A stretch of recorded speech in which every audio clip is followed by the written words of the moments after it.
Bonjour, ce qu'on va corriger aujourd'hui, c'est l'exercice 3 du sujet centre étranger du 5 juin 2024. Exercice sur les équations différentielles, voilà, qui sont revenus au programme cette année. Donc exercice à refaire pour comprendre un peu la philosophie de ce qu'on attend de vous. On y va! Alors on nous dit, on considère l'équation différentielle E0, donc qui est y' égale y, où y est une fonction dérivable de la variable réelle x. Démontrer que l'unique fonction constante solution de l'équation différentielle E0 est la fonction nulle. Alors, eh bien, on va poser une fonction qui serait constante. Voilà. Puisqu'on nous demande de montrer qu'il y a une unique fonction constante qui vérifie cette équation et que c'est la fonction nulle, bah, très bien, je prends une fonction constante et je vais regarder quelles sont les conditions qui vont s'appliquer à elle et quelles sont les contraintes qui vont faire que forcément la constante k vaut 0. Voilà. Alors, petit rappel sur ce que c'est qu'une équation différentielle. C'est une équation qui relie une fonction avec ses dérivées. Donc ici, par exemple, on cherche les fonctions qui, quand on les dérive, nous redonnent exactement la même fonction. Voilà. Et donc on nous dit, parmi toutes ces fonctions qui, quand on les dérive, on retombe sur la même fonction, la seule qui est constante, c'est la fonction nulle. Alors, d'un point de vue intuitif, oui, ça paraît assez logique, parce que si la constante n'était pas égale à 0, par exemple si c'était 5, eh bien quand je dérive 5, ça me donne 0, ça ne me redonne pas 5, ça ne me redonne pas la fonction de base, donc ça ne va pas. Il faut effectivement que ce soit 0 pour ça. Alors comment on démontre proprement? Donc on prend une fonction y qui est constante. Alors dans ce cas-là, ça veut dire que sa dérivée, eh bien pour tout x appartenant à R, eh bien sa dérivée y' de x serait égale à 0. Comme toute fonction constante, la dérivée vaut 0 pour tout x appartenant à R. Donc ça veut dire que y est solution de cette équation si et seulement si, eh bien y', c'est-à-dire 0, vaut y, c'est-à-dire k. Donc si et seulement si 0 est égal à k. Donc si et seulement si k est égal à 0. Voilà, rien d'autre à dire. Donc finalement, l'unique solution de l'équation E0 qui est constante, c'est la fonction nulle. Voilà, petite phrase de conclusion, et c'est réglé. On passe à la question suivante. Donc à la question 2, on nous dit déterminer toutes les solutions de l'équation différentielle E0. Alors le secret c'est votre cours. C'est-à-dire que dans votre cours, vous avez vu que les solutions qui étaient de cette forme-là, eh bien on connaissait... les équations qui étaient de cette forme-là, eh bien, on connaît les solutions. Voilà. Alors, on va en reparler. Donc, juste avant, je dis E0 est de la forme y' égale AY avec A qui est égal à 1. Puisque si A vaut 1, on obtient bien y' égale Y, c'est-à-dire E0. Alors, dans votre cours, petit rappel de cours rapide sur les équations différentielles.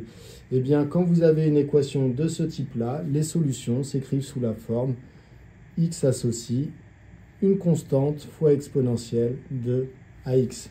Et oui, ça paraît assez logique, puisque regardez, ici, on cherche une fonction qui, quand on la dérive, nous redonne a fois la fonction de base.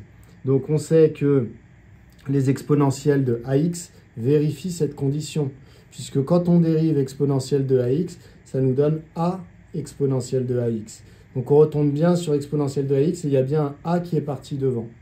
Donc quand on dérive cette fonction-là, eh bien ça nous donne bien a fois la fonction de base. Donc ici, pour une fonction comme celle-là, y' vaut bien a fois y.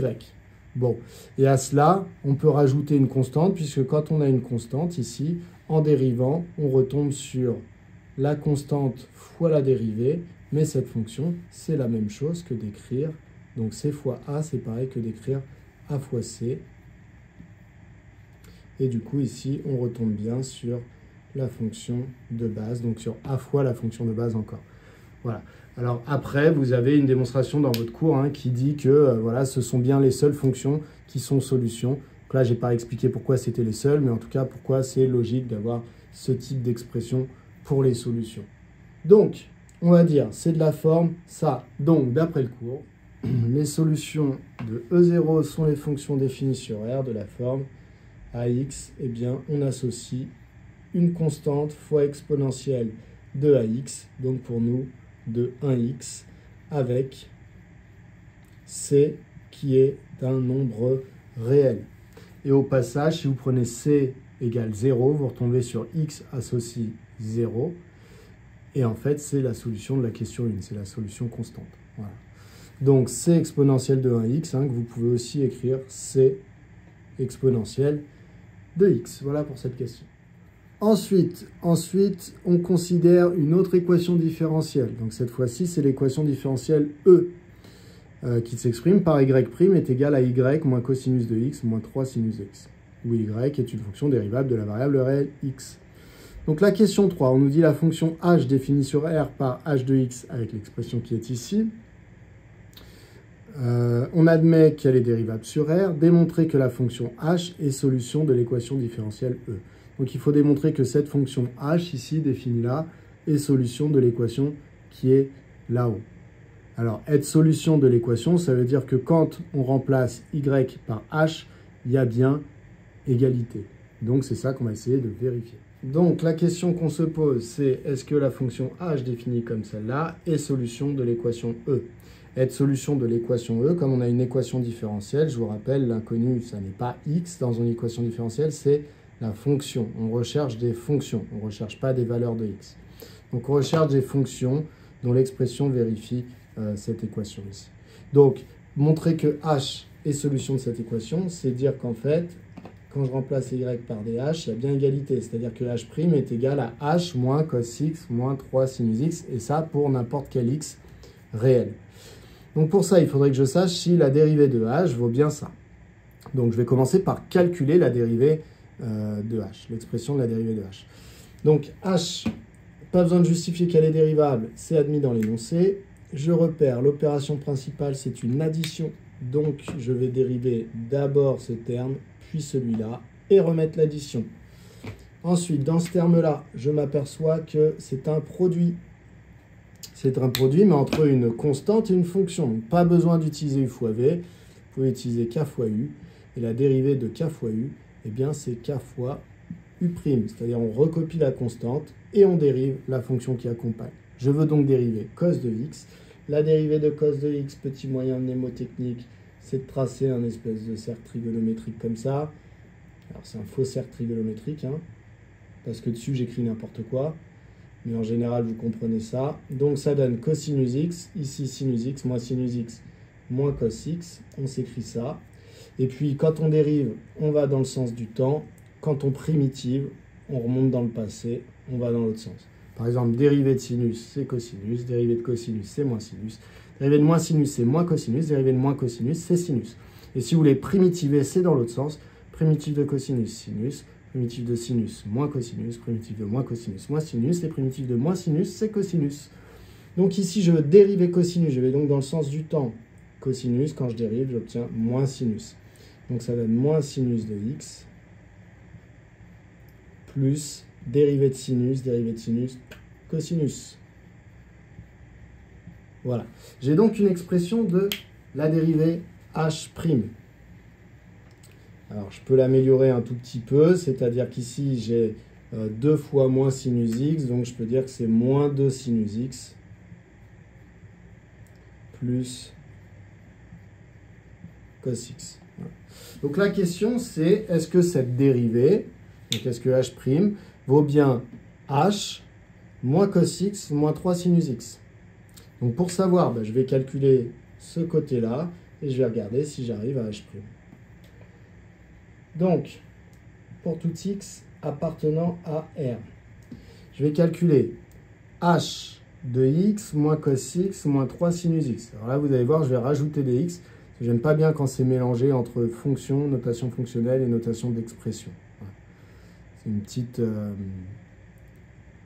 petite permission qu'on se donne dans le chapitre sur les équations différentielles, de mélanger un peu les fonctions et les expressions de fonctions. Donc quand on peut, on revient à la base, on revient à des expressions, donc on précise que ce qu'on va écrire, c'est vrai pour n'importe quel x appartenant à R. Donc je calcule h de x moins cos x moins 3 sinus x. Donc h de x moins cos x moins 3 sinus de x. Ok, alors je ne sais pas encore que ça fait h' de x, donc allez pas m'écrire h' de x devant.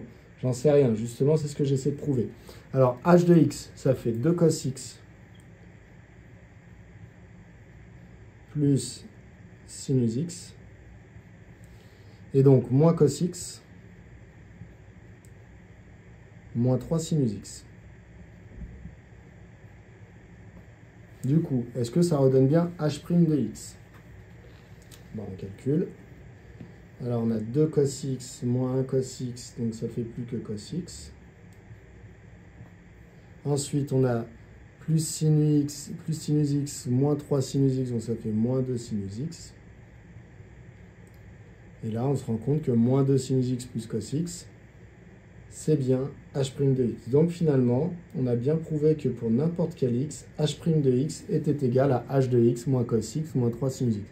Ce qui signifie que h est solution de l'équation E. Donc h est solution de E.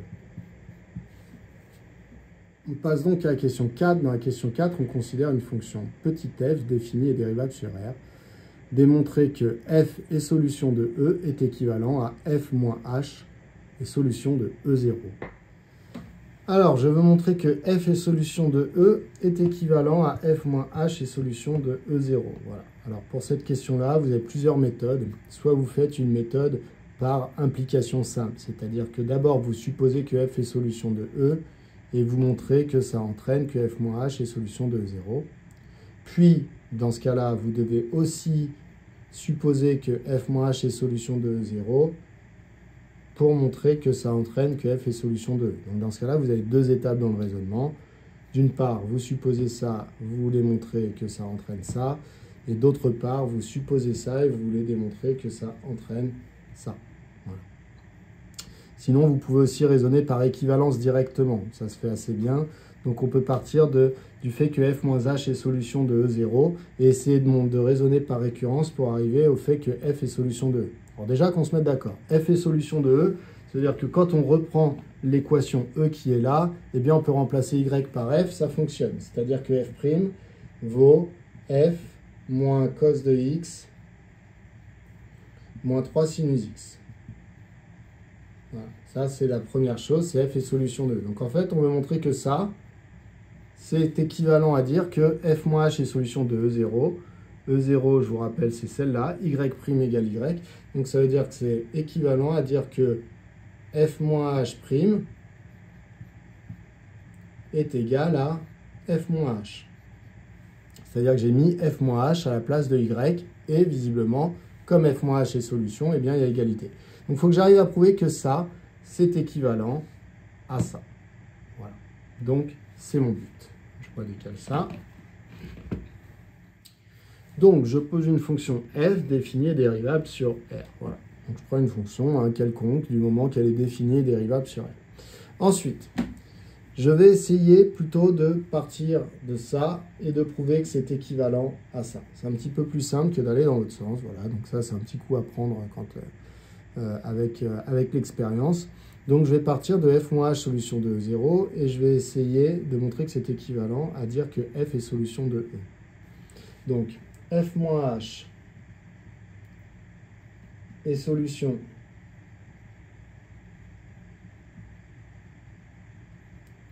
de 0.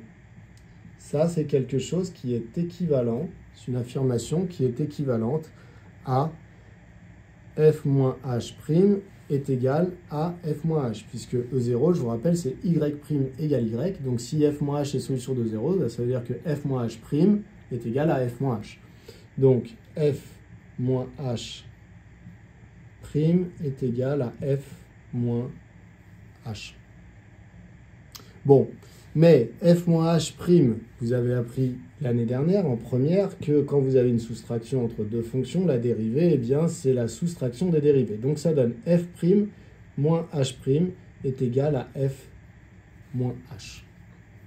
Donc, dire ça, c'est équivalent à dire que finalement, on a cette égalité sur les fonctions. C'est équivalent à dire qu'on a cette égalité sur les fonctions.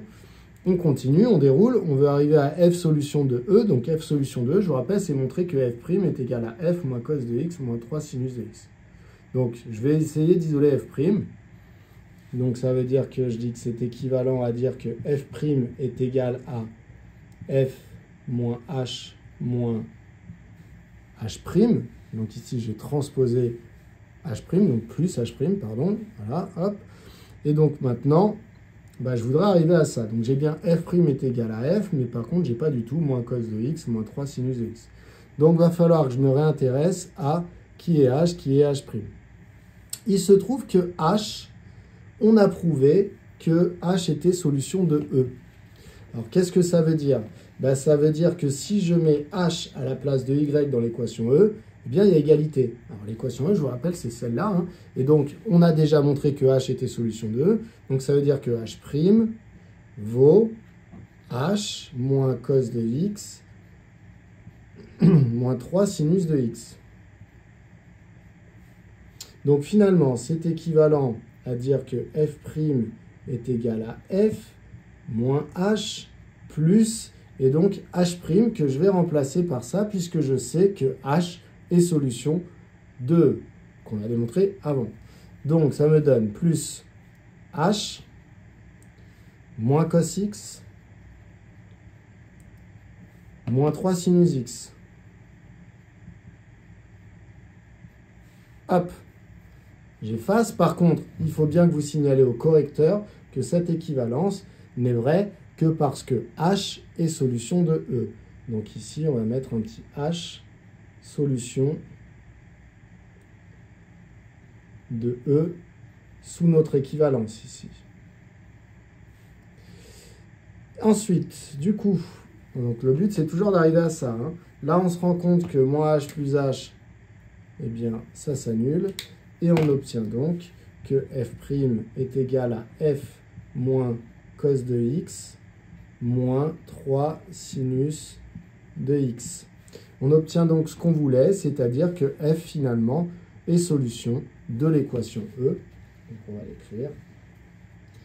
C'est équivalent à dire que f est solution de E. Voilà, alors vous auriez pu raisonner hein, par implication, du coup, en disant « Je suppose que f moins h est solution de 0, donc j'ai ça, donc j'ai ça, donc j'ai ça, donc j'ai ça parce que h est solution de E, donc j'ai ça, donc j'ai ça. » Puis vous auriez dit « Je suppose que f est solution de E, donc j'ai ça, donc je peux tout à fait recréer un moins h plus h de manière assez artificielle. » Ensuite, en disant que h est en solution, eh bien, j'aurais pu dire que ce que je retrouvais ici, c'était h'. Puis remonter, donc ça, donc ça, donc ça. Voilà. Donc, ici, vous avez vraiment un raisonnement par équivalence. Mais vous auriez pu faire en deux sens. Alors, ça nous amène à la question 5. En déduire toutes les solutions de l'équation différentielle E. Alors, on va se servir de la question 3, puisqu'on nous a dit en déduire. Donc, on va dire que les solutions de E sont les fonctions f telles que f moins h est solution de E0, puisqu'on a prouvé juste avant que f était solution de E, si et seulement si f moins h était solution de E0. Or, les solutions, petit s, de E0 sont les fonctions définies sur R par x associe c exponentielle de x avec c appartenant à R. Ça, je vous rappelle, c'est la toute première question de l'exercice. Voilà. Donc, ça veut dire que les f moins h, qui sont solutions de 0, bah, ils s'écrivent sous cette forme-là, c'est même ces fonctions-là. Donc, tous les f moins h, ce sont tous les c exponentielles de x. Donc, les solutions de E sont les fonctions f, je reprends la même phrase qu'au début, hein, telles que, et au lieu de dire f moins h est solution de 0, bah, je vais dire f moins h, c'est écrit comme ça. Donc, tel qu'il existe un réel c, tel que, eh bien, pour tout x appartenant à R, eh bien f moins h de x, donc la fonction f moins h, quand je l'applique à x, eh bien est égale à c exponentielle de x. Voilà. Sauf que ça, f moins h de x, c'est en fait f de x moins h de x. Donc, pour tout x appartenant à R, eh bien, f de x moins h de x est égal à c exponentielle de x. Et donc, tel que pour tout x appartenant à grand R, eh bien f de x est égal à c exponentielle de x plus h de x. Alors, h de x, bah, vous pouvez le remplacer par ce qu'on a défini. H de x était 2 cos x plus sinus x. Donc ici, je peux mettre plus 2 cos x. Rajouter une ligne, hein, vous. 2 cos x plus sinus x. Voilà. Donc on a trouvé que les solutions de E sont les fonctions f telles qu'il existait appartenant à R, telles que pour tout x appartenant à R, f de x, ça s'écrit c exponentielle de x plus 2 cos x plus sinus x. De manière générale, pour résoudre une équation différentielle de ce type-là, on trouve les solutions de l'équation homogène, E0, une solution particulière, h, et on finit par additionner les deux, solution d'équation homogène, solution particulière h, pour trouver l'ensemble des solutions de l'équation différentielle. Question 6. Déterminer l'unique solution g de l'équation différentielle E, telle que g de 0 est égal à 0. Donc, soit g la solution de E, telle que g de 0 est égal à 0. Alors déjà, première information, g est solution de E. Donc ça veut dire, d'après la question précédente, qu'il existe une constante c appartenant à R, telle que g de x va s'écrire c exponentielle de x moins cos x, ou je ne sais plus quoi là, plus 2 cos x plus sinus x. Donc, soit g, il existe c appartenant à grand R, tel que, donc il existe un réel, tel que, eh bien, pour tout x appartenant à grand R, eh bien, g de x soit égal à c exponentielle de x plus 2 cos x. Ça, c'est la réponse de la question précédente, hein, plus sinus de x. Voilà. Si g est solution, g s'écrit sous cette forme-là. Donc maintenant, en gros, ce qui va faire que g de 0 vaut 0, c'est le choix de la constante c, puisque tout le reste est fixe. Du coup, eh bien, on va calculer, on va dire, voilà, g de 0 égale 0, et donc équivalent à dire que si je remplace les x par des 0, ça me donne 0, donc qui est équivalent à dire que c exponentielle de 0 plus 2 cos de 0 plus sinus de 0 est égal à 0. Ce qui est équivalent à dire que c fois exponentielle de 0, ça vaut 1. Donc c fois 1 plus 2 fois cosinus de 0, cosinus de 0, je vous rappelle, l'angle qui a pour mesure 0 est représenté sur le cercle trigo par le point qui est là. Le cosinus est l'abscisse de ce point, donc ça vaut 1. Donc 2 fois 1 plus sinus de 0. Donc l'angle de mesure 0 est représenté sur le cercle ici. Le sinus, c'est l'ordonnée. L'ordonnée vaut 0. Voilà. Et donc ça nous donne que c plus 2 est égal à 0, ce qui est équivalent à dire que c est égal à moins 2. Donc l'unique solution pour qui eh bien, g de 0 vaut 0, eh bien c'est la solution pour qui la constante c est égale à moins 2. Donc, on va conclure en donnant l'expression de g. Pour tout x appartenant à R, g de x est égal à moins 2, je remplace c par moins 2, exponentielle de x plus 2 cos x plus sinus x. Voilà pour cette question 6. Dernière question, calculer l'intégrale qui est ici. Voilà, petit calcul d'intégrale. Alors, ce calcul d'intégrale en soi n'a rien de compliqué, c'est-à-dire qu'il n'y a pas d'intégration par partie, il n'y a pas de feinte particulière, les primitives sont très facilement trouvables. Alors, pourquoi je dis les primitives? Parce qu'ici, je m'aperçois que les opérations sont des sommes, donc c'est très simple à primitiver. Il faut primitiver chacun des termes de la somme. Et chacun des termes de la somme est facile à primitiver. Par exemple, eh bien, si je veux primitiver moins 2 exponentielle de x, qui est-ce qui, quand on le dérive, donne moins 2 exponentielle de x? C'est moins 2 exponentielle de x.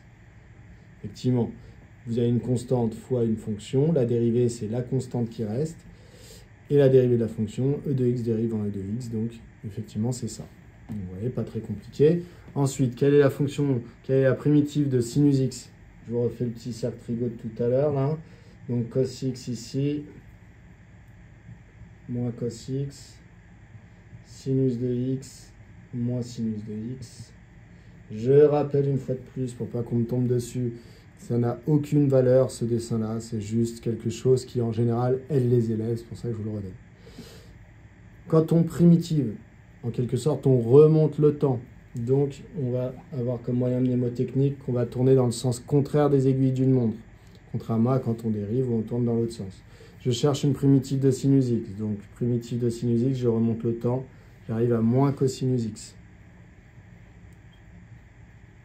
Ensuite, je cherche une primitive de 2 cos x. Donc, ça va être 2 fois la primitive de cos x. Primitive de cos x, je remonte le temps, sinus x. Voilà. Donc là, j'obtiens la primitive de la fonction qui est à l'intérieur de l'intégrale, que je dois prendre entre 0 et pi sur 2. Voilà, très bien. Maintenant, il ne me reste plus qu'à appliquer ma petite formule d'intégration, c'est-à-dire, alors je décale un petit peu le égal, parce que sinon je ne vais pas avoir la place. Donc, je vais appliquer ma primitive, je vais l'appliquer à la borne supérieure, puis à la borne inférieure, ici. Donc, ça me donne moins 2 exponentielle de pi sur 2 moins cosinus de pi sur 2 plus 2 fois le sinus de pi sur 2. J'ai fini avec la borne du haut. Maintenant, je mets moins et je vais remplacer par la borne du bas. Donc, moins 2 exponentielle de 0 moins cosinus de 0 plus 2 sinus de 0. Hop, je fais mes petits calculs, ça donne moins 2 exponentielle de pi sur 2. Ensuite ici, cosinus de pi sur 2. Petit cercle trigo, pi sur 2 est représenté par le point qui est là. Cosinus, je vous rappelle, c'est l'abscisse, donc 0. Donc moins 0, plus 2 fois sinus de pi sur 2, cette fois-ci c'est l'ordonnée, donc ça vaut 1. Moins, entre parenthèses, moins 2 exponentielle de 0, je vous rappelle que ça fait 1, moins cosinus de 0, l'angle 0 est représenté par ce point-là, le cosinus c'est l'abscisse, elle vaut 1, et le sinus c'est l'ordonnée, elle vaut 0, donc plus 2 fois 0. On obtient donc moins 2 exponentielle de pi sur 2 plus 2, moins 2, donc à nouveau plus 2, moins 1, donc plus 1, et moins 0, donc 0, ce qui nous donne 2 plus 2 plus 1, 5, donc ça fait 5, moins 2 fois exponentielle de pi sur 2. Voilà, on a fini. Alors, vous pouvez trouver d'autres sujets qui vous permettront de vous entraîner sur la chaîne ou sinon sur la PMEP. Vous allez voir ça, vous trouverez d'autres sujets sur les équations différentielles. C'est important d'être très au point sur ce chapitre qui va revenir de plus en plus. À bientôt!